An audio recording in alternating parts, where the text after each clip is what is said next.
El aroma a algodón de azúcar se mezclaba con el vapor húmedo del verano de Florida, mientras los altavoces del Magic Kingdom reproducían la melodía de When You Wish Upon a Star, por enésima vez ese día. Miles de familias caminaban bajo el sol implacable de julio del 2004, cargando mochilas repletas de protector solar y botellas de agua, mientras los niños tiraban de las manos de sus padres, señalando hacia el castillo de Cenicienta que se alzaba majestuoso al final de Main Street, USA. Para la mayoría, era un día perfecto en el lugar más mágico del mundo.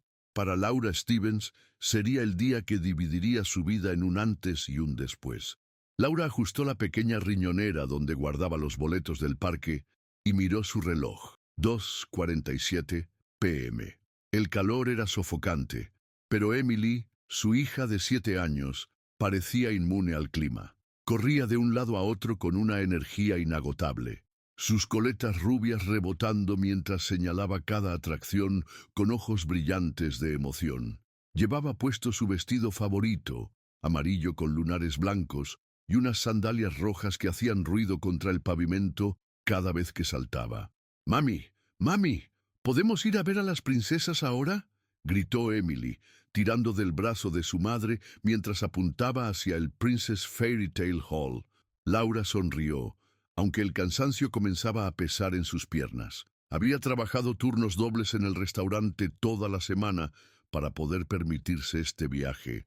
Como mesera en un pequeño diner en las afueras de Orlando, cada dólar contaba, pero había prometido a Emily que la llevaría a Disney por su cumpleaños número 7.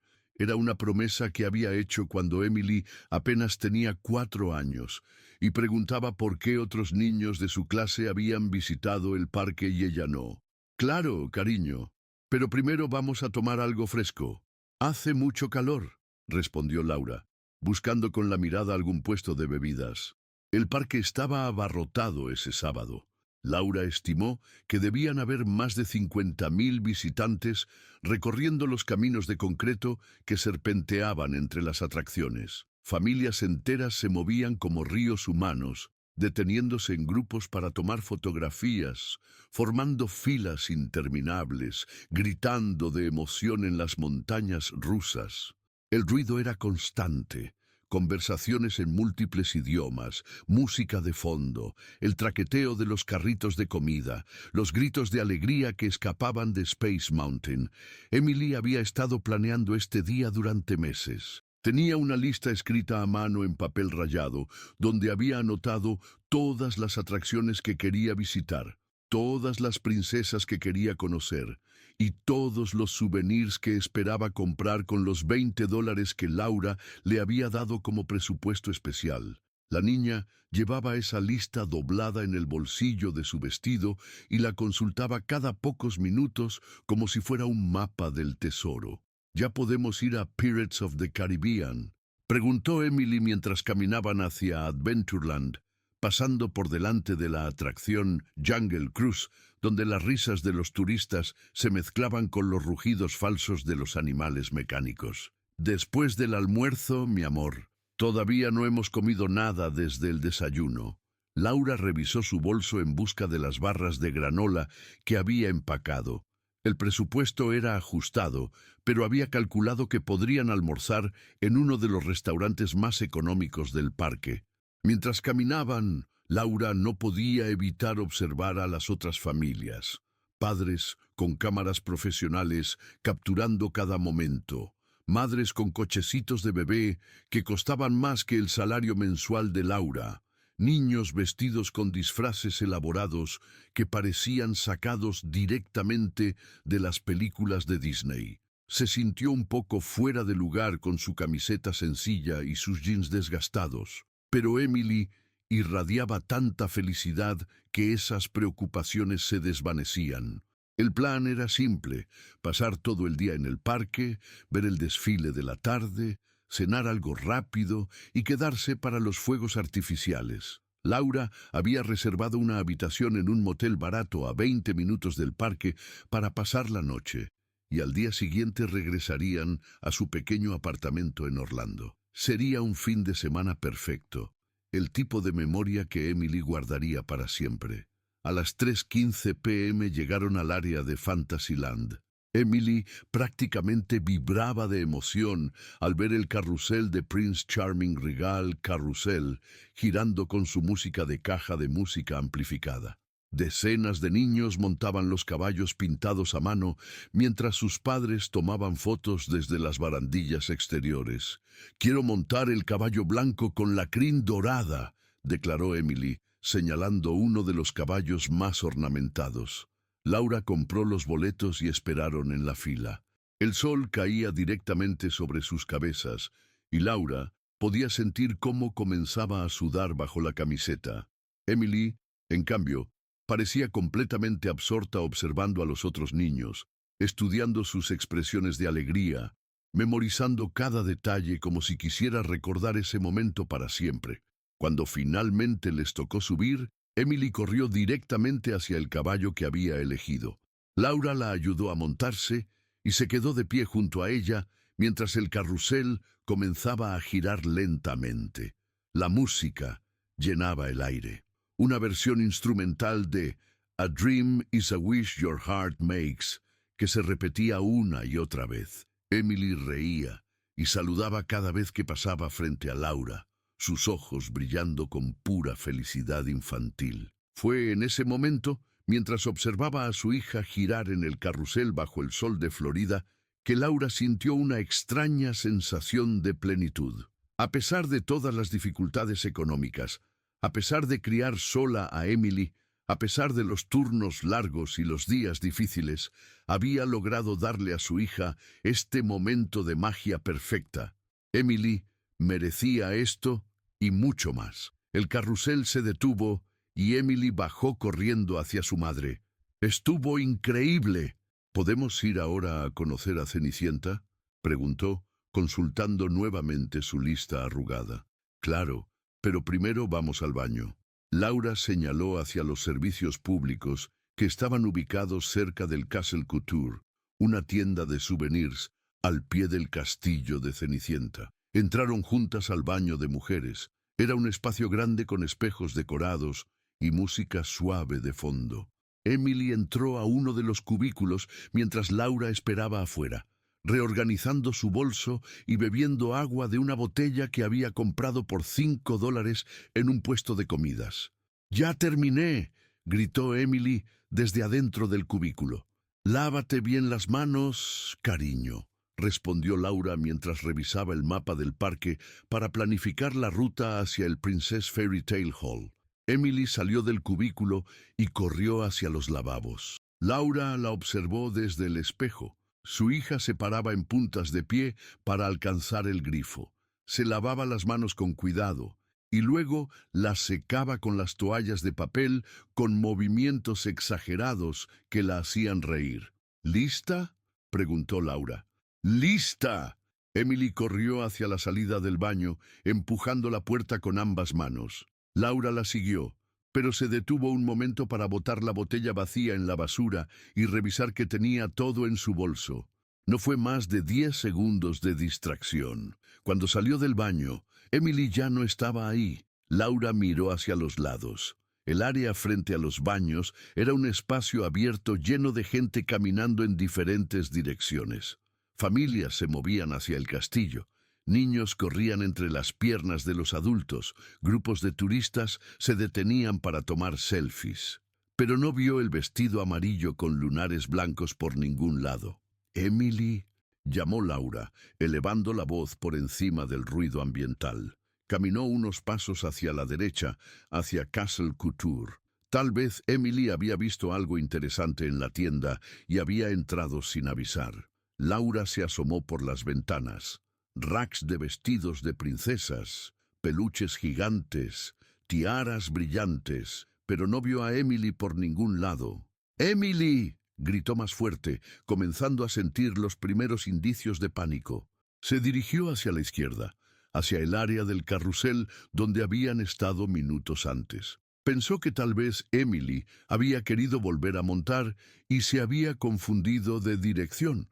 Pero el carrusel seguía funcionando con otros niños, y Emily no estaba en la fila ni en los alrededores. El corazón de Laura comenzó a latir más rápido. Regresó al punto donde había salido del baño y comenzó a caminar en círculos, gritando el nombre de su hija con creciente desesperación. «¡Emily! ¡Emily! ¿Dónde estás?». Algunas personas comenzaron a mirarla. Una familia de turistas se detuvo y el padre se acercó. «¿Perdió a alguien? ¿Podemos ayudarla?». «Mi hija». Laura sentía que la voz se le quebraba.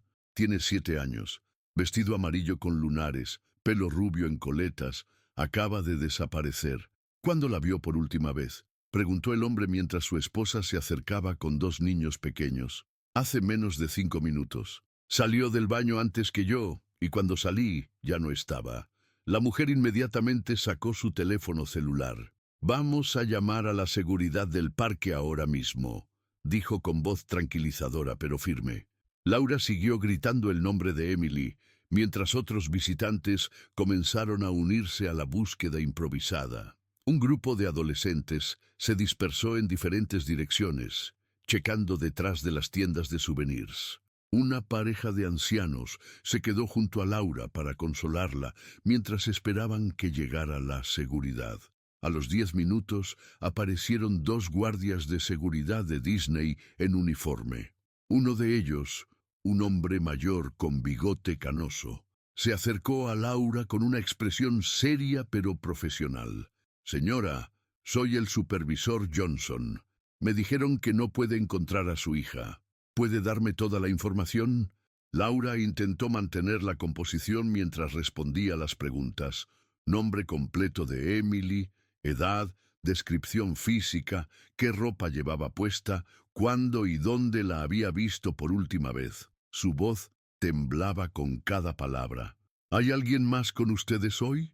¿El padre de la niña?», preguntó el supervisor Johnson mientras tomaba notas en una pequeña libreta. «No, estamos solas. Soy madre soltera».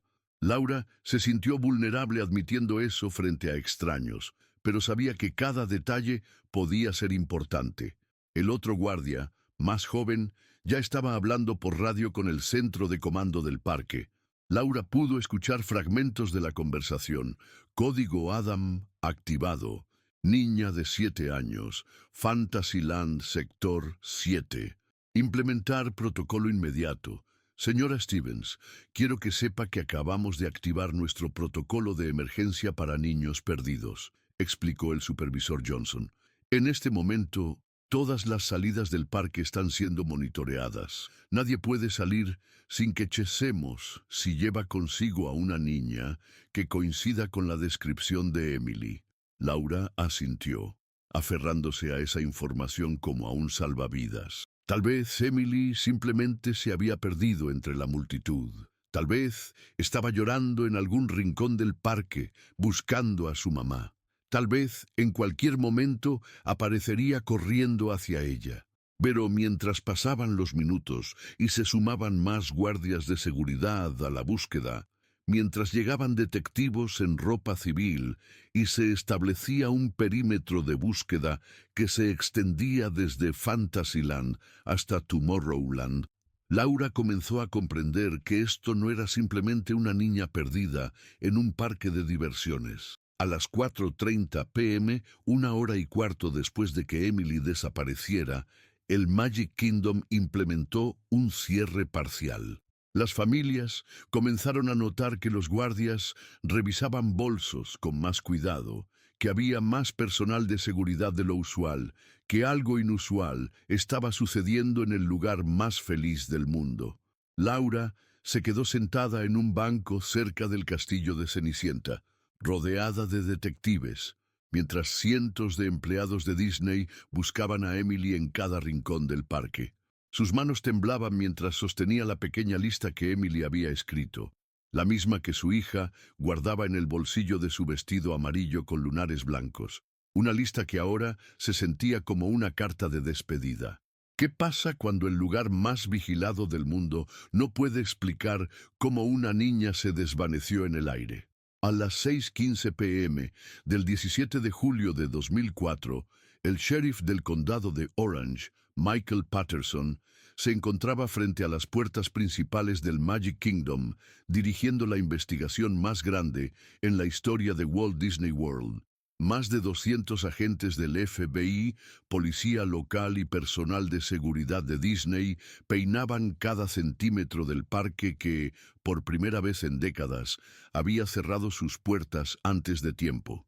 Laura Stevens permanecía sentada en una oficina sin ventanas en el sótano del castillo, un espacio que los turistas nunca llegan a ver. Las paredes estaban cubiertas de monitores mostrando ángulos de cámaras de seguridad de todo el parque. Durante las últimas 4 horas había observado horas de grabaciones, buscando cualquier rastro del vestido amarillo con lunares blancos de Emily. Sus ojos estaban hinchados de tanto llorar, pero se obligaba a mantenerse despierta, convencida de que sería ella quien encontraría la pista que todos habían pasado por alto. «Señora Stevens, necesita descansar un momento», le dijo la detective Carmen Valdés, una mujer de 40 años con experiencia en casos de menores desaparecidos. Había llegado desde Miami esa misma tarde cuando el caso escaló a nivel federal. «Hemos revisado las cámaras 3 veces. No hay evidencia de que Emily haya salido del parque. Entonces tiene que estar aquí». Laura se levantó bruscamente de la silla. «Mi hija está en algún lugar de este parque y no me voy hasta encontrarla». Lo que Laura no sabía era que Disney World tenía más de 3.000 cámaras de seguridad, pero había puntos ciegos, espacios entre atracciones, túneles de servicio, áreas de construcción, zonas de mantenimiento que no aparecían en ningún mapa turístico. El parque tenía sus propios secretos, laberintos subterráneos donde los empleados se movían sin ser vistos, sistemas de acceso que solo el personal conocía. El detective principal asignado al caso era Robert Chen, un veterano de 30 años en investigaciones de personas desaparecidas. Había trabajado casos similares en otros parques temáticos, centros comerciales, aeropuertos. Sabía que las primeras 48 horas eran cruciales, pero también sabía que Disney manejaría esto de manera diferente a cualquier otro lugar. «Detective Chen, tenemos un problema», le susurró el supervisor Johnson mientras revisaban los registros de empleados. «La compañía quiere reabrir mañana. Dicen que mantener cerrado el parque por más tiempo causaría pánico innecesario». Chen apretó los dientes. Había visto esto antes, la presión económica superando las necesidades de la investigación. Una niña de 7 años desapareció hace menos de 5 horas. Este lugar permanece cerrado hasta que la encontremos, pero las fuerzas económicas que movían Disney World eran más poderosas que cualquier investigación policial. El parque generaba más de 30 millones de dólares diarios. Cada hora cerrado representaba pérdidas millonarias, cancelaciones de reservaciones, crisis de relaciones públicas que podrían afectar la marca globalmente. Mientras tanto, en el motel barato donde Laura había reservado la habitación para esa noche, una pequeña maleta con ropa de Emily esperaba en la cama. Un pijama con estampado de Minnie Mouse, cepillo de dientes rosado, un libro de cuentos que Laura planeaba leerle antes de dormir. Objetos cotidianos que de repente se habían convertido en reliquias de una vida que tal vez ya no existía. A las 10:30 p.m., el FBI estableció un centro de comando temporal en el Hotel Contemporary Resort, adyacente al Magic Kingdom. Agentes especializados en secuestros infantiles llegaron desde Cuántico con equipos de análisis forense, perfiles psicológicos, tecnología de rastreo. La desaparición de Emily se había convertido oficialmente en un caso federal.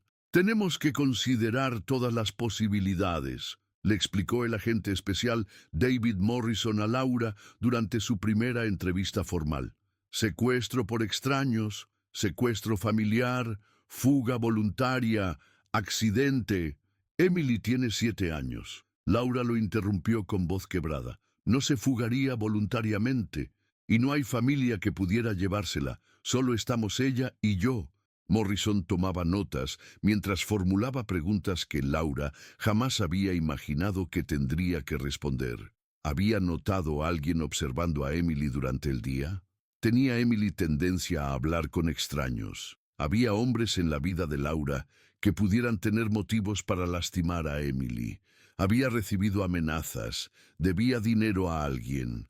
Cada pregunta era como un puñal. Laura se dio cuenta de que, para los investigadores, ella también era sospechosa. La madre siempre era la primera sospechosa cuando un niño desaparecía.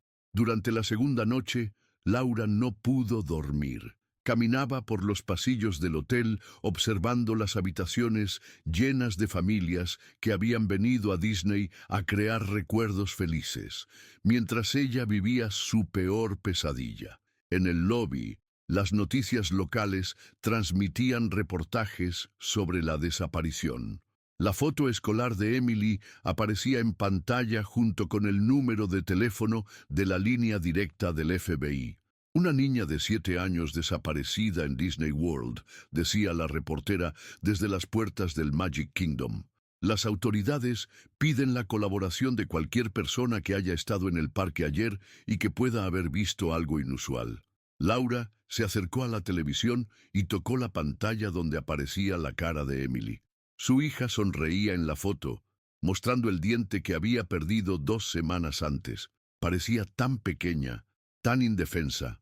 El tercer día llegaron los medios nacionales, CNN, Fox News, ABC, todos querían la exclusiva sobre la niña desaparecida en Disney.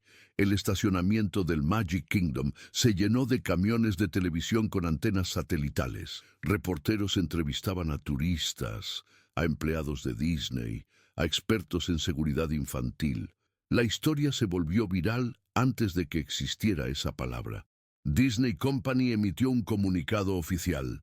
Estamos cooperando completamente con las autoridades en la búsqueda de Emily Stevens. La seguridad de nuestros visitantes es nuestra prioridad número 1. El parque reabrirá mañana con medidas de seguridad adicionales. Laura leyó ese comunicado y sintió que se le helaba la sangre. Para Disney, Emily se había convertido en un problema de relaciones públicas que resolver. Para ella, Emily era su razón de existir. El cuarto día reabrió el Magic Kingdom. Miles de turistas hicieron fila como si nada hubiera pasado. Niños corrían hacia las atracciones. Familias se tomaban fotos frente al castillo. Vendedores ofrecían globos con forma de Mickey Mouse. La maquinaria de la diversión había vuelto a funcionar, pero Laura se quedó. Rentó una habitación por tiempo indefinido en el motel más barato que pudo encontrar cerca del parque. Cada mañana se paraba frente a las puertas principales con una foto de Emily, preguntándoles a los visitantes si habían visto a su hija. Algunos se detenían, observaban la foto con pena, negaban con la cabeza y seguían caminando. Otros la evitaban, como si su dolor fuera contagioso. «Señora, no puede seguir haciendo esto todos los días», le dijo un guardia de seguridad después de 2 semanas. «La está perturbando a los visitantes». «Estoy buscando a mi hija», respondió Laura, aferrando la foto contra su pecho. «Lo entendemos, pero tenemos órdenes de pedirle que se retire». Laura se alejó de las puertas principales, pero regresó al día siguiente, y al siguiente. Disney obtuvo una orden de restricción temporal que le prohibía acercarse a las entradas del parque, pero ella encontró maneras de eludir las restricciones. Se quedaba en los estacionamientos, en las paradas de autobús, en los hoteles cercanos, siempre con la foto de Emily, siempre preguntando. Las semanas se convirtieron en meses. Laura perdió su trabajo en el restaurante porque no podía concentrarse en nada que no fuera buscar a Emily. Sus ahorros se agotaron pagando la habitación del motel y las fotocopias de los flyers con la foto de Emily que pegaba en postes de luz, tableros de anuncios, parabrisas de carros en todo Orlando. «Tienes que regresar a casa», le suplicó su hermana Margaret durante una llamada telefónica. «Tienes que seguir con tu vida». «¿Cómo puedo seguir con mi vida sin Emily?». Laura estaba sentada en el borde de la cama del motel, rodeada de cajas con miles de flyers impresos. Si fuera tu hija, ¿te rendirías? Margaret guardó silencio. Ambas sabían la respuesta. A los 6 meses, el FBI redujo oficialmente el número de agentes asignados al caso. A los 8 meses, las llamadas a la línea directa disminuyeron drásticamente. Al año, Emily Stevens se convirtió en una estadística más en los archivos de menores desaparecidos del Centro Nacional para Niños Desaparecidos y Explotados. Pero Laura no se rindió. Se mudó permanentemente a Orlando y consiguió trabajos de medio tiempo que le permitieran flexibilidad para continuar buscando. Limpiaba oficinas en las madrugadas, trabajaba en una lavandería los fines de semana, entregaba periódicos antes del amanecer, cualquier cosa que le diera dinero suficiente para sobrevivir y seguir imprimiendo flyers. Desarrolló una rutina obsesiva. Todos los días visitaba lugares diferentes de Orlando, centros comerciales, escuelas, parques, bibliotecas. Mostraba la foto de Emily, hacía preguntas, dejaba flyers. Llevaba un cuaderno donde anotaba cada conversación, cada pista, cada contacto. La mayoría eran callejones sin salida, pero Laura investigaba cada uno como si fuera la clave para encontrar a su hija. «He visto a esta niña», le dijo una mujer en una gasolinera 2 años después de la desaparición. «Creo que la vi en un supermercado en Kissimmee». Laura condujo inmediatamente hasta Kissimmee. Pasó días entrevistando empleados, revisando cámaras de seguridad, pegando flyers en cada superficie disponible. La pista no llevó a nada, como tantas otras, pero Laura no podía permitirse ignorar ninguna posibilidad. Su hermana Margaret venía a visitarla cada pocos meses, siempre con la misma conversación, que Laura estaba destruyendo su vida, que Emily probablemente había muerto, que era hora de aceptar la realidad y seguir adelante. Laura escuchaba en silencio y luego sacaba las nuevas fotos que había mandado a imprimir esa semana. «¿Cómo puedes estar segura de que está muerta?», le preguntaba. «No han encontrado un cuerpo. No hay evidencia de que esté muerta». «Tampoco hay evidencia de que esté viva», respondía Margaret. «Han pasado 3 años, Laura. 3 años que se convirtieron en 5. 5 que se convirtieron en 10. Laura envejeció una década en esos años. Su pelo castaño desarrolló canas prematuras. Líneas de preocupación se marcaron permanentemente alrededor de sus ojos. Perdió peso hasta verse frágil, pero nunca perdió la determinación. Convirtió su pequeño apartamento en una central de investigación casera. Las paredes estaban cubiertas de mapas de Florida con alfileres rojos, marcando cada lugar donde había buscado. Tenía archivos organizados por fechas con cada pista, cada entrevista, cada reporte policial. Una computadora usada, donde pasaba horas revisando sitios web de personas desaparecidas, foros de internet, redes sociales. «Mi hija Emily Stevens desapareció en Disney World el 17 de julio de 2004. Escribía en cada foro, cada grupo de Facebook, cada página web que encontraba. «Si alguien tiene cualquier información, por favor contactarme». La mayoría de las respuestas eran de personas ofreciendo apoyo emocional o compartiendo sus propias tragedias. Pero ocasionalmente alguien decía haber visto a una niña que podría haber sido Emily en algún lugar de Florida, Georgia, Alabama. Laura seguía cada pista, sin importar cuán remota pareciera.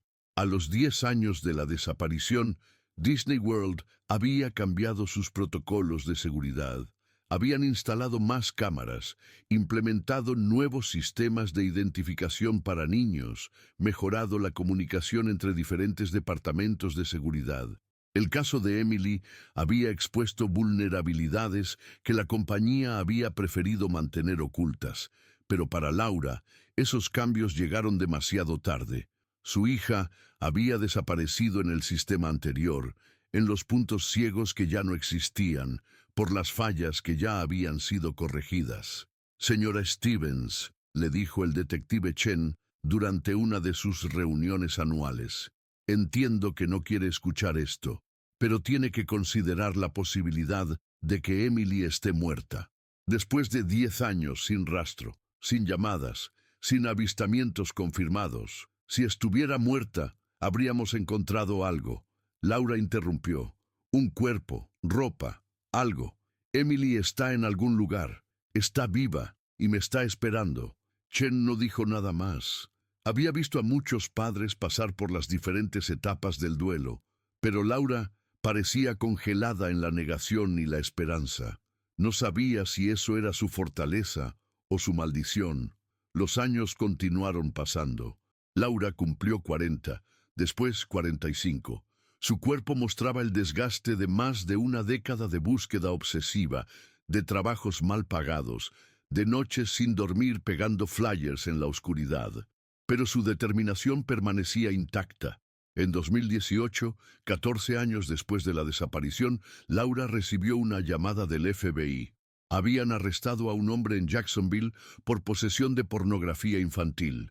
En su computadora encontraron fotos de decenas de niños. Los agentes querían que Laura revisara las imágenes para ver si Emily aparecía entre las víctimas. Laura condujo hasta Jacksonville con el corazón acelerado. Por primera vez en años, sentía que estaba cerca de obtener respuestas reales. Pasó horas en una oficina del FBI revisando fotos que ningún padre debería ver jamás. Niños de todas las edades, en situaciones que la hicieron vomitar en el baño 3 veces durante la sesión.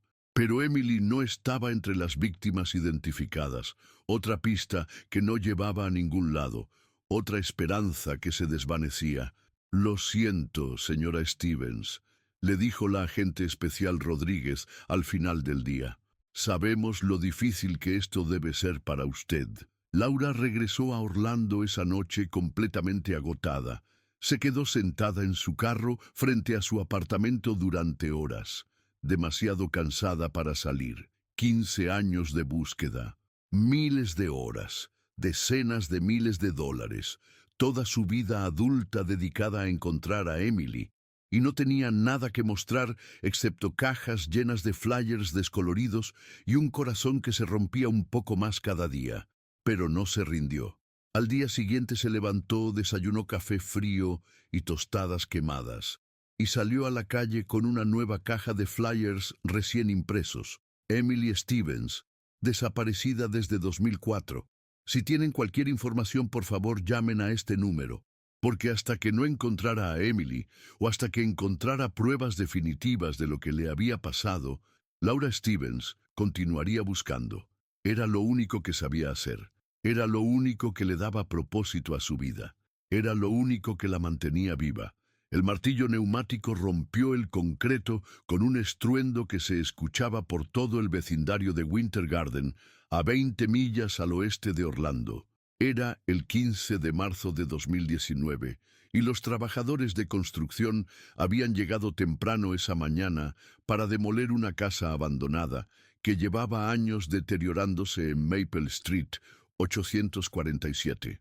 La estructura de madera de 2 pisos había sido condenada por el condado después de que el techo colapsara parcialmente durante el huracán Irma 2 años antes. Marcus Thompson, capataz de la cuadrilla de demolición, había visto cientos de casas como esa durante sus 20 años en el negocio. Propiedades abandonadas que se convertían en refugios para indigentes, drogadictos, o simplemente se pudrían lentamente bajo el sol implacable de Florida. La casa en Maple Street había permanecido vacía desde 2015, cuando su último propietario murió sin dejar testamento y la propiedad quedó en manos del condado. «Marcus, ven acá», gritó Tommy Rodríguez, uno de los operadores de excavadora, desde el patio trasero. «Encontramos algo raro». Marcus caminó entre los escombros de lo que había sido la cocina. La excavadora había estado removiendo los cimientos cuando Tommy notó algo enterrado debajo de una losa de concreto agrietada que parecía haber sido vertida mucho después que el resto de la casa. «Mira esto». Tommy apuntó hacia un agujero en la tierra donde la pala de la excavadora había golpeado algo sólido. No es tubería ni cables. Es algo diferente. Marcus se agachó y comenzó a cavar con las manos. A unos 2 pies de profundidad, sus dedos tocaron algo metálico, frío, rectangular. ¡Qué carajo! Con cuidado, Marcus excavó alrededor del objeto hasta poder liberarlo completamente. Era una caja de metal del tamaño de una caja de zapatos, oxidada pero no completamente deteriorada. Tenía un candado pequeño que se había corroído con los años y se rompió fácilmente cuando Marcus lo golpeó con un destornillador. Adentro de la caja había una colección de objetos que hicieron que Marcus sintiera un escalofrío inmediato. Una sandalia roja pequeña, del tamaño para una niña de 7 u 8 años. Una coleta elástica de color azul. Un pedazo de tela amarilla con lunares blancos que parecía haber sido cortado de un vestido. Y lo más inquietante, una pequeña lista manuscrita en papel rayado, protegida dentro de una bolsa plástica sellada. Marcus leyó la lista con una sensación creciente de horror. Cosas que quiero hacer en Disney. Ver a todas las princesas montar Pirates of the Caribbean. Comer algodón de azúcar azul, comprar una varita mágica, ver los fuegos artificiales, montarme en Space Mountain si soy lo suficientemente alta, conseguir autógrafos de Mickey y Minnie Comer, un Dole Whip firmado, Emily Stevens, edad 7. Dios mío, susurró Marcus, sintiendo que las piernas se le aflojaban. Tommy, llama a la policía ahora mismo. No toques nada más. En menos de 30 minutos, la propiedad en Maple Street estaba rodeada de patrullas policiales. El detective James Harrison, especialista en casos fríos del departamento del sheriff de Orange County, llegó acompañado de un equipo forense completo. Harrison había trabajado en el caso Stevens esporádicamente durante los últimos 15 años, revisando el archivo cada año en el aniversario de la desaparición, pero nunca había encontrado evidencia física nueva. ¿Alguien más ha tocado esta caja?, preguntó Harrison mientras fotografiaban cada objeto desde múltiples ángulos. Solo yo, respondió Marcus, pero tuve cuidado. Sabía que era importante en cuanto vi la lista. Harrison estudió la lista a través de la bolsa plástica transparente. La letra era claramente infantil, con algunas palabras mal escritas y correcciones hechas con lápiz, pero lo que más le llamó la atención era el nivel de preservación. Después de 15 años enterrada, la lista estaba en condiciones sorprendentemente buenas. ¿Cuánto tiempo lleva abandonada esta casa?, preguntó Harrison al inspector de código del condado que había llegado al lugar. Oficialmente desde 2015, cuando murió el último propietario registrado, un tal Leonard Watkins. El inspector consultó sus archivos en una tablet, pero según los vecinos, nadie vivía aquí desde mucho antes, tal vez 2010 o 2011. ¿Qué sabemos sobre este Leonard Watkins? Hombre soltero, 73 años cuando murió. Trabajó durante décadas como empleado de mantenimiento en Disney World. Se jubiló en 2005. Harrison sintió que el pulso se le aceleraba. El timeline coincidía perfectamente. Emily había desaparecido en julio de 2004. Watkins se había jubilado de Disney en 2005. La conexión era demasiado obvia para ser coincidencia. Necesito que revisen todos los registros laborales de Leonard Watkins en Disney, ordenó Harrison a su asistente.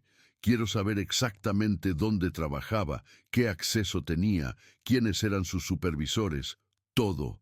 Mientras el equipo forense procesaba la escena, Harrison llamó al FBI. El caso Stevens había sido oficialmente cerrado como persona desaparecida sin resolución, pero el descubrimiento de evidencia física lo reactivaría inmediatamente a nivel federal. Agente Morrison, soy el detective Harrison de Orange County. Creo que encontramos algo relacionado con Emily Stevens. David Morrison, el mismo agente del FBI que había interrogado a Laura en 2004, ahora estaba a 2 años de jubilarse. El caso Stevens había sido uno de los que lo había perseguido durante toda su carrera. Había pensado en Emily Stevens miles de veces durante los últimos 15 años. ¿Qué tipo de evidencia?, preguntó Morrison, sintiendo una mezcla de esperanza y temor. Objetos personales enterrados en el patio trasero de un ex empleado de Disney, incluyendo una lista escrita por Emily con las cosas que quería hacer en el parque. Morrison guardó silencio por un momento. «Estaré ahí en 2 horas». La noticia llegó a Laura Stevens a través de una llamada telefónica a las 4:30 p.m. Estaba terminando su turno en una oficina de limpieza en Downtown Orlando cuando su teléfono celular sonó con un número que no reconocía. «Señora Stevens, habla el detective Harrison del departamento del sheriff. ¿Podría venir a la estación? Hemos encontrado algo que podría estar relacionado con Emily». Laura había recibido llamadas similares docenas de veces durante los últimos 15 años. Cada vez sentía la misma explosión de esperanza seguida de decepción devastadora. Pero algo en la voz del detective Harrison sonaba diferente esta vez. «¿Qué encontraron? Prefiero que venga en persona para mostrárselo. ¿Puede estar aquí en 1 hora?» Laura dejó todo y condujo directamente a la estación de policía. Sus manos temblaban mientras manejaba por las calles que había recorrido miles de veces durante su búsqueda interminable. Durante el trayecto, su mente se llenó de posibilidades. ¿Habían encontrado ropa de Emily? ¿Sus restos? ¿Evidencia de lo que realmente había pasado ese día en Disney? En la estación, el detective Harrison la recibió con una expresión seria pero esperanzadora. «Señora Stevens, antes de mostrarle lo que encontramos, necesito que se prepare emocionalmente. Esta evidencia no nos dice qué le pasó a Emily, pero confirma que alguien la tuvo en su poder después de que desapareció». Laura asintió, apretando las manos para controlar los temblores. Harrison la llevó a una sala de evidencia donde los objetos encontrados en la caja metálica estaban dispuestos sobre una mesa, cada uno etiquetado y fotografiado. Cuando Laura vio la sandalia roja, se desplomó en una silla. «Es de Emily», susurró.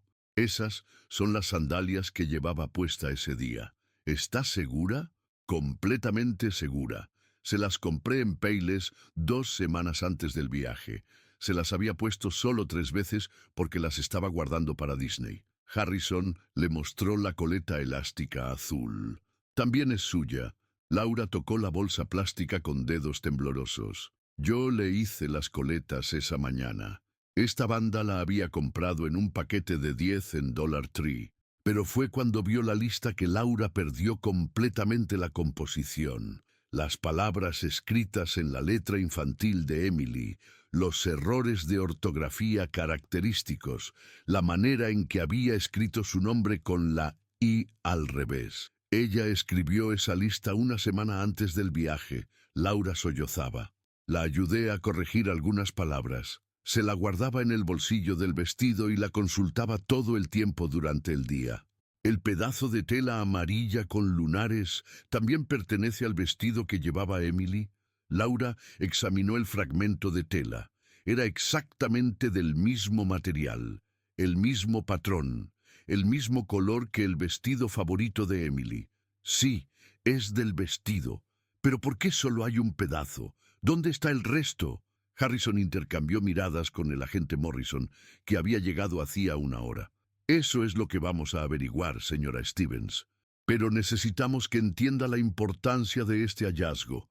Por primera vez en 15 años, tenemos evidencia física que conecta la desaparición de Emily con un sospechoso específico». «¿Quién?». Laura se incorporó bruscamente. «¿Quién es?». «Leonard Watkins, empleado de mantenimiento de Disney World durante 23 años. Trabajaba en el turno nocturno de limpieza en Fantasyland. Tenía acceso a todas las áreas del parque, incluyendo los túneles subterráneos y las zonas restringidas al público». Laura sintió que se le nublaba la visión. Durante 15 años había imaginado 1000 escenarios diferentes sobre lo que le había pasado a Emily. Había considerado extraños, secuestradores organizados, traficantes de personas. pero nunca había pensado en la posibilidad más simple y aterradora. Un empleado de Disney que trabajaba dentro del mismo sistema que supuestamente debía proteger a su hija. ¿Dónde está ese hombre ahora?, preguntó con voz apenas audible. Murió en 2015 de cáncer pulmonar, pero vamos a investigar cada día de su vida desde 2004 hasta su muerte. Vamos a revisar cada lugar donde vivió, trabajó, visitó. Vamos a hablar con cada persona que lo conocía. ¿Creen que Emily está...? Laura no pudo terminar la pregunta.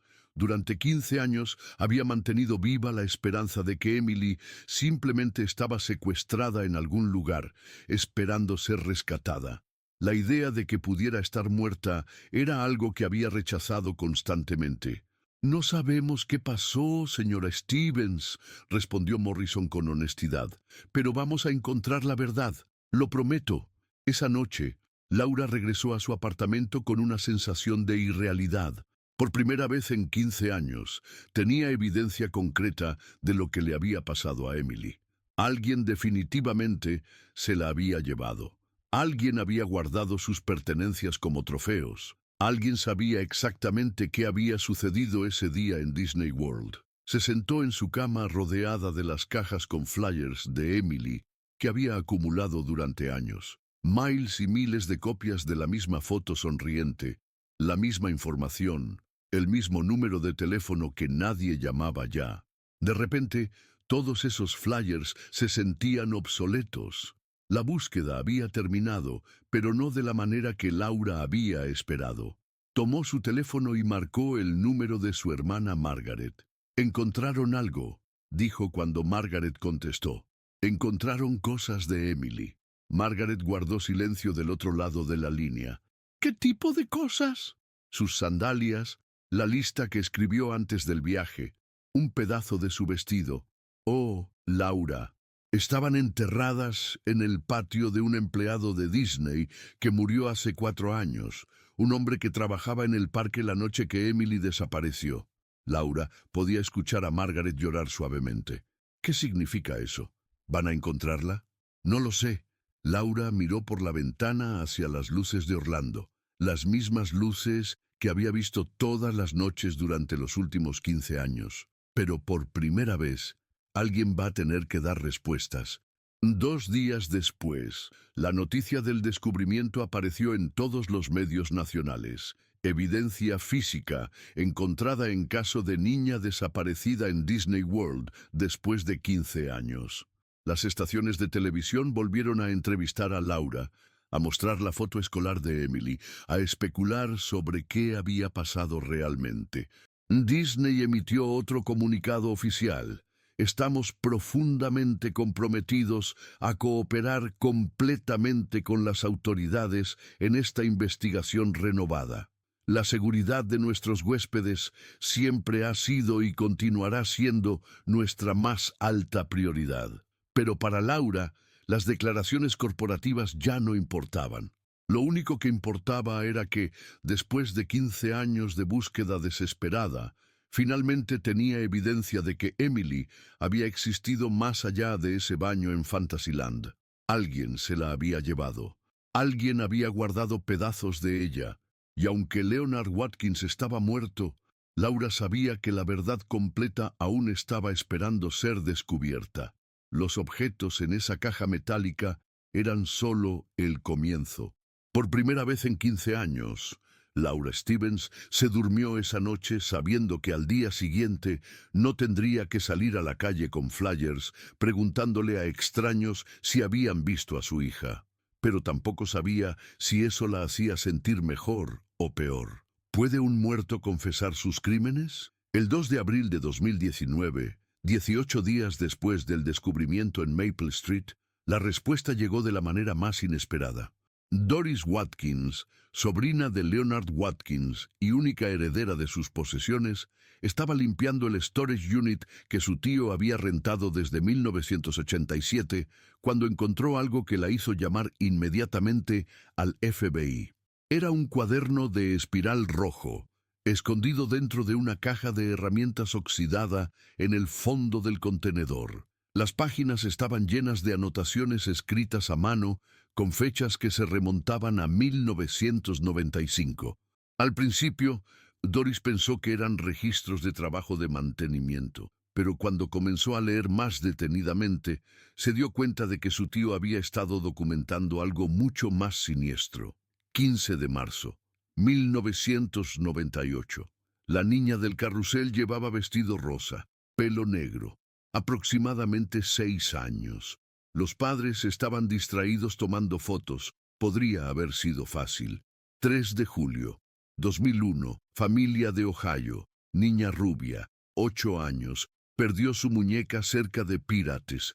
Lloró durante 20 minutos. Nadie la consoló excepto yo. Me dio las gracias. Sonrió. 22 de diciembre, 2003. Temporada navideña muy ocupada. Muchas familias, muchas oportunidades.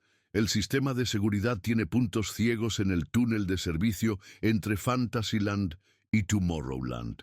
Solo los empleados de mantenimiento nocturno conocen esa ruta. Página tras página de observaciones detalladas sobre niños en el parque. Sus edades, descripciones físicas, rutinas de los padres, momentos de vulnerabilidad. Leonard Watkins había estado estudiando, planificando, esperando durante años. Cuando el agente Morrison leyó el cuaderno en la oficina del FBI, sintió náuseas. Había investigado a cientos de depredadores durante su carrera, pero la frialdad meticulosa de las anotaciones de Watkins era particularmente perturbadora. ¿Cuántas víctimas creen que pudo haber tenido?, preguntó Doris, claramente conmocionada por lo que había encontrado. Nunca sospeché nada. Leonard siempre fue callado, pero parecía inofensivo. Eso es lo que vamos a averiguar, respondió Morrison. Pero primero necesitamos encontrar la entrada específica sobre Emily Stevens. No tuvieron que buscar mucho. La entrada del 17 de julio de 2004 ocupaba 3 páginas completas, escritas con una precisión obsesiva que demostraba que Watkins había planeado cada detalle. 17 de julio, 2004, sábado, día perfecto. Madre soltera, Laura Stevens, 32 años. Hija, Emily Stevens, 7 años. Llegaron por la mañana. Madre parece cansada, trabajadora. No tiene dinero para muchas cosas extras. La niña está muy emocionada. Primera vez en Disney. 12:30 p.m. Las vi en el almuerzo, compartiendo una orden de nuggets y papas fritas. La madre cuenta cada dólar. La niña es educada, obediente, pelo rubio en coletas, vestido amarillo con lunares blancos, sandalias rojas con velcro. 2:45 p.m. Entraron juntas al baño cerca del castillo. La madre se demoró adentro organizando su bolso. Oportunidad perfecta. El túnel de mantenimiento tiene entrada directa desde el sótano del castillo. Nadie patrulla esa área durante el turno de día. En 2:47 p.m. le dije a Emily que su mamá me había pedido que la llevara a ver una princesa especial, que era una sorpresa. Se emocionó mucho. Vino conmigo sin resistencia. Usé mi tarjeta de acceso de empleado para entrar por la puerta de servicio. Las cámaras de esa área estaban en mantenimiento esa semana. 2:50 p.m. La llevé por el túnel subterráneo hasta la salida del estacionamiento de empleados. Mi camioneta estaba esperando. Le dije que la princesa estaba en mi casa, que era un secreto especial. Se subió al asiento trasero sin problemas. 3:15 p.m. Llegamos a mi casa. Emily empezó a preocuparse. Preguntó por su mamá. Le dije que su mamá vendría después. Le di galletas y leche. La llevé al cuarto trasero. El cuarto trasero. La habitación que había preparado durante meses. Cerradura especial en la puerta, ventanas cubiertas, una cama pequeña, juguetes, todo lo que una niña podría necesitar. Emily lloró la primera noche. Quería volver con su mamá. Le expliqué que ahora vivía conmigo, que era mi niña especial, que su mamá no la quería, que por eso me la había dado. Los primeros días fueron difíciles. Emily no comía mucho, lloraba con frecuencia, pero gradualmente comenzó a aceptar la situación. Los niños son adaptables. especialmente cuando no tienen otra opción. Morrison tuvo que dejar de leer para tomar aire. Las páginas siguientes detallaban los meses subsiguientes con una precisión horrible. Cómo Watkins había mantenido a Emily prisionera en su casa. Cómo había inventado historias para explicar por qué no podía salir, por qué nadie vendría a buscarla. Cómo había registrado cada cambio en el comportamiento de la niña. Septiembre 2004. Emily ha dejado de preguntar por su mamá con tanta frecuencia. Le compré ropa nueva para su talla actual. Está creciendo rápido. Corté su pelo para que se vea diferente. Ya no se parece a las fotos en las noticias. Diciembre 2004. Emily me ayuda con las tareas de la casa. Cocina conmigo. Ve televisión. Parece más tranquila. Está aceptando que esta es su nueva vida. Le digo que soy su abuelo Leonard ahora, que su vida anterior fue solo un sueño. Marzo 2005. Emily cumplió 8 años. Le hice una pequeña celebración, torta de caja y una muñeca nueva. Pareció genuinamente feliz por primera vez. Tal vez está empezando a quererme. Julio 2005, un año completo. Emily ya no llora. Raramente menciona su vida anterior. Cuando lo hace, le recuerdo que todo eso fue solo una pesadilla, que ahora está segura conmigo. Me cree. Los niños son muy maleables cuando son pequeños. Las entradas continuaban año tras año. Morrison se dio cuenta de que estaba leyendo el registro de un lavado de cerebro sistemático. Watkins había borrado meticulosamente la identidad original de Emily y construido una nueva realidad donde él era su salvador, no su secuestrador. Enero 2008. Emily tiene 10 años ahora. Es una niña completamente diferente. Callada, obediente, ayuda con todo. Nunca ha intentado escapar. Nunca ha hablado con los vecinos las pocas veces que salen juntos. Comprende que debe mantenerse cerca de mí siempre. Septiembre 2010. Emily comenzó la escuela en casa. Le enseño matemáticas básicas, lecturas, escritura. Usamos libros que compré en yard sales. Le digo que la escuela real es peligrosa, que solo en casa puede estar segura. Acepta esto sin cuestionamiento. Diciembre 2012. Emily cumplió 16 años. Se está convirtiendo en una jovencita. A veces la veo mirando por la ventana con expresión pensativa. Me preocupa que esté recordando cosas. Pero cuando le pregunto, dice que solo está mirando los pájaros. Morrison notó que las entradas se volvían menos frecuentes después de 2012. Los años de adolescencia de Emily estaban documentados de manera más esporádica, como si Watkins hubiera comenzado a relajar su vigilancia obsesiva. Junio 2014.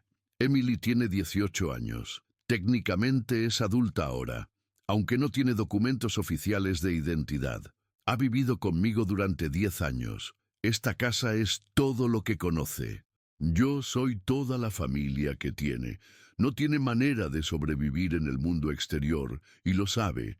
Octubre 2014, diagnóstico de cáncer pulmonar. Los doctores dicen que tal vez me quedan 2 años. Tengo que hacer planes para Emily. No puede quedarse sola en esta casa cuando yo muera, pero tampoco puede ir a ningún lado sin identificación, sin educación formal, sin conocer a nadie más. Las últimas entradas del cuaderno revelaron el final de la historia con una claridad devastadora. Marzo 2015. La quimioterapia no está funcionando. Me estoy muriendo. Emily está cuidándome, pero veo el miedo en sus ojos. Sabe que algo está mal, pero no entiende completamente lo que significa la muerte. Mayo 2015. Decisión tomada. Emily no puede sobrevivir en el mundo real. Ha estado aislada demasiado tiempo. No conoce la tecnología moderna. No tiene habilidades sociales. No tiene identidad legal. Sería incapaz de funcionar. Le expliqué que cuando me vaya, ella vendrá conmigo, que siempre estaremos juntos, que es la única manera de mantenernos seguros para siempre. Acepta esto. Confía en mí completamente. Julio 15, 2015. Última entrada. Emily preparó nuestra cena favorita, espagueti con albóndigas. Vimos juntos The Little Mermaid en la televisión, su película favorita. Le di las pastillas para dormir molidas en su leche con chocolate. Se durmió en mis brazos en el sofá, como cuando era pequeña. Después puse su cuerpo en el cuarto trasero, en la cama donde había dormido durante 11 años. Cerré la puerta con llave. Tomé mis propias pastillas. Emily Stevens desapareció el 17 de julio de 2004. Nunca existió después de esa fecha. La niña que vivió conmigo durante 11 años era alguien diferente, alguien que yo creé, alguien que solo podía existir mientras yo existiera. Sus pertenencias originales están enterradas en el patio trasero, debajo de la losa de concreto que vertí en 2005, no como trofeos, sino como lápida, para recordar a la niña que murió el día que la traje a casa. Si alguien encuentra este cuaderno después de mi muerte, busquen en el cuarto trasero de mi casa en Winter Garden. Encontrarán lo que queda de ambas. Emily Stevens, que murió a los 7 años, y la niña que creé para reemplazarla, que murió a los 18. No fue crueldad, fue amor. Era la única manera de mantenerla segura para siempre. Morrison cerró el cuaderno con manos temblorosas. En 30 años de carrera nunca había leído una confesión tan detallada y perturbadora. Watkins no había sido simplemente un secuestrador, había sido un manipulador sistemático que había destruido la identidad original de Emily y había creado una nueva persona completamente dependiente de él. «Necesitamos ir a la casa de Winter Garden inmediatamente», le dijo Morrison al detective Harrison. «Y necesitamos que el equipo forense esté preparado para lo que vamos a encontrar». La casa en Maple Street 847 había sido demolida parcialmente, pero la estructura trasera permanecía intacta. El equipo forense usó radar de penetración terrestre para localizar la habitación que Watkins había mencionado en su confesión. Estaba exactamente donde había dicho que estaría. Un cuarto pequeño, construido como extensión de la casa original, oculto detrás de una pared falsa. Cuando rompieron la pared, encontraron una habitación que parecía congelada en el tiempo. Una cama individual con sábanas rosadas, estantes llenos de libros infantiles y juguetes que parecían de los años 90 y 2000. Un pequeño escritorio con cuadernos y lápices. Y en la cama, los restos esqueléticos de una mujer joven. El examen forense confirmó lo que ya sabían. Los restos pertenecían a una mujer de aproximadamente 18 años que había muerto por sobredosis de medicamentos para dormir. La estructura ósea y la estimación de altura coincidían con las proyecciones de crecimiento que habían hecho para Emily Stevens años antes. Pero la confirmación definitiva vino de una prueba de ADN comparada con muestras de Laura Stevens. Los resultados no dejaron lugar a dudas. Los restos encontrados en la habitación secreta pertenecían a Emily Stevens. Laura recibió la llamada el 28 de abril de 2019. Morrison le pidió que viniera a la estación de policía para una reunión urgente. Cuando llegó, encontró una sala llena de detectives, agentes del FBI, psicólogos forenses y un capellán. «Señora Stevens», comenzó Morrison con voz suave, «encontramos a Emily». Laura ya sabía por la expresión en sus rostros lo que venía después. Después de 15 años de esperanza desesperada, la verdad había llegado finalmente. Pero no era la reunión milagrosa que había imaginado miles de veces. «¿Está muerta?», preguntó con voz apenas audible. «Sí, lo siento mucho». Morrison le explicó todo lo que habían encontrado. El cuaderno, la confesión detallada, la habitación secreta, los restos. Le contó cómo Leonard Watkins había secuestrado a Emily ese día en Disney, cómo la había mantenido prisionera durante 11 años, cómo había destruido sistemáticamente su identidad original. ¿Sufrió? Fue la única pregunta que Laura logró formular entre lágrimas. Según la confesión de Watkins, no hubo violencia física, pero emocionalmente... Morrison hizo una pausa. Emily vivió una vida completamente aislada del mundo. Watkins la manipuló psicológicamente para que creyera que él era su única familia, que el mundo exterior era peligroso, que dependía completamente de él para sobrevivir. Laura sollozaba sin control. La psicóloga forense se acercó y se sentó junto a ella. Señora Stevens, quiero que entienda algo importante. Durante esos 11 años, Emily no desapareció completamente. Según el cuaderno de Watkins, mantuvo aspectos de su personalidad original.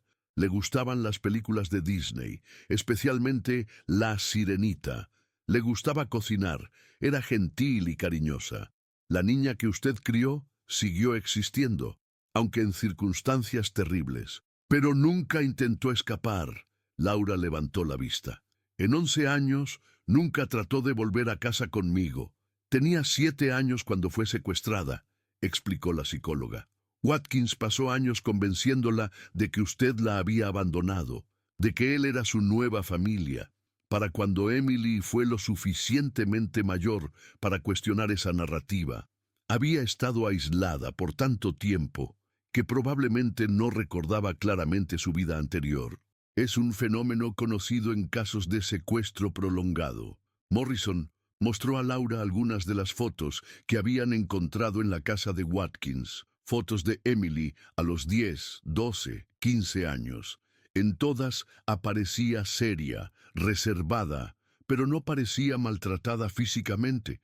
Parecía una niña que había crecido en un ambiente controlado y aislado.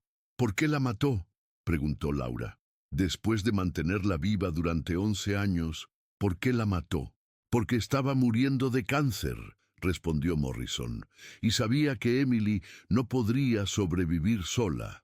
No tenía documentos de identidad, no había tenido contacto con el mundo exterior, no tenía habilidades para vivir independientemente. En la mente retorcida de Watkins, matarla era un acto de amor. Creía que era mejor que murieran juntos que dejarla sola en un mundo que ella ya no podía comprender.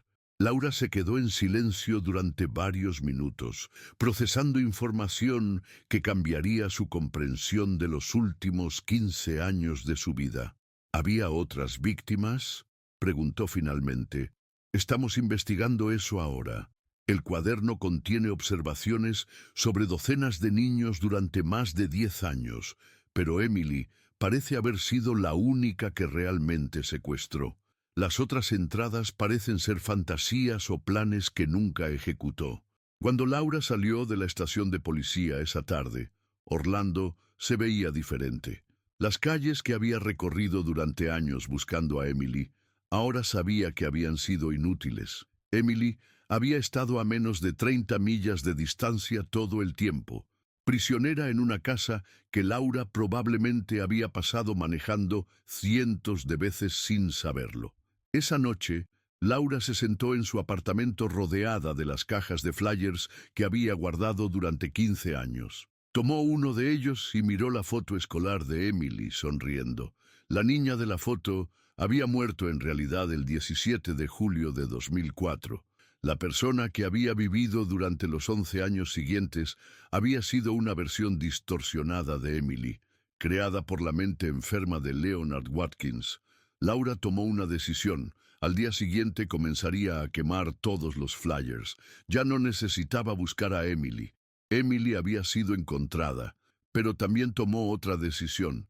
Con la ayuda del FBI, contaría la historia completa de lo que había pasado. No para exponer a Emily a más dolor, sino para asegurar que otros padres entendieran que depredadores como Leonard Watkins existían, que trabajaban en lugares de confianza, que podían parecer inofensivos. 3 meses después, Laura Stevens apareció en una entrevista nacional de televisión. Sostenía en sus manos la lista manuscrita que Emily había escrito antes del viaje a Disney, la misma lista que Watkins había enterrado como una lápida simbólica. Mi hija Emily desapareció en Disney World el 17 de julio de 2004, le dijo a millones de espectadores. Durante 15 años busqué a una niña que ya había muerto el día que desapareció. La persona que vivió esos 11 años después no era Emily. Era lo que un monstruo creó para reemplazarla. ¿Qué quiere que la gente recuerde sobre Emily?, preguntó la entrevistadora. Laura miró directamente a la cámara. Quiero que recuerden a la niña de 7 años que escribió esta lista con tanta emoción, que quería ver a todas las princesas, comer algodón de azúcar azul, conseguir autógrafos de Mickey y Minnie. Esa era mi Emily. Esa era la niña que murió el día que Leonard Watkins se la llevó. Después de la entrevista, Laura manejó hasta el cementerio donde habían enterrado los restos de Emily. La lápida era simple: Emily Stevens, 1997-2015. Amada hija, finalmente libre. Laura puso la lista manuscrita sobre la tumba. Nunca llegaste a hacer todas las cosas en tu lista, mi amor, susurró. Pero ahora puedes descansar. Mamá ya no te está buscando. Mamá sabe dónde estás. Se alejó del cementerio mientras el sol se ponía sobre Orlando. Por primera vez en 15 años, Laura Stevens sabía exactamente dónde estaba su hija. Y aunque la verdad había sido más horrible de lo que jamás había imaginado, también era finalmente, devastadoramente, completa. El caso de Emily Stevens se convirtió en un catalizador para cambios en los protocolos de seguridad de todos los parques temáticos del país. Disney implementó sistemas de identificación biométrica para empleados, cámaras de seguridad en todas las áreas de servicio y verificaciones de antecedentes más rigurosas. Pero para Laura, esos cambios llegaron demasiado tarde para salvar a Emily. Lo único que podía hacer ahora era asegurar que la historia de Emily se contara completamente, honestamente, para que otros padres supieran que los monstruos a veces trabajaban en los lugares más mágicos del mundo, y que a veces encontrar a un niño desaparecido significaba descubrir que habían estado perdidos desde el momento que desaparecieron, aunque siguieran respirando durante años después. Emily Stevens había regresado finalmente a casa, pero había tardado 15 años y había llegado en una caja, no corriendo hacia los brazos de su madre como Laura había soñado miles de veces. Algunas historias no tienen finales felices, solo tienen finales verdaderos.